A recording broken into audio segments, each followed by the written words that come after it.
वाला जो बोल रूबी दीदी, वह लगाने से मतलब डॉलर बनने से कोई फ़ायदा नहीं है। प्रति वीडियो भी तो जाना चाहिए।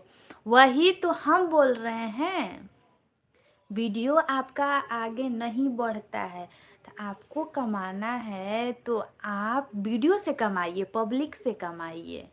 आपका जो सब्सक्राइबर, 2 सब्सक्राइबर जैसे जान पहचान अच्छे बन गए हैं, वही लोग जुड़ेंगे, तो फिर फायदा क्या। आगे लोग आपको मैंने पहचानेंगे नहीं, आपका वीडियो को भी नहीं भेजता है जी। अगर वो वाला लगाते हैं तो वीडियो को भी नहीं आगे भेजता है। कहा है कि जितने जन लगाते हैं ना, हम देख लिए हैं सभी लोग का वीडियो को। नहीं तो बड़ा बड़ा क्रिएटर लोग काहे नहीं लगाते हैं। सब बड़ा बड़ा जो क्रिएटर हैं, देखिएगा यही वाला लाइव आते हैं। कहा है कि वो लोग को आगे में जान पहचान बढ़ाना है ना।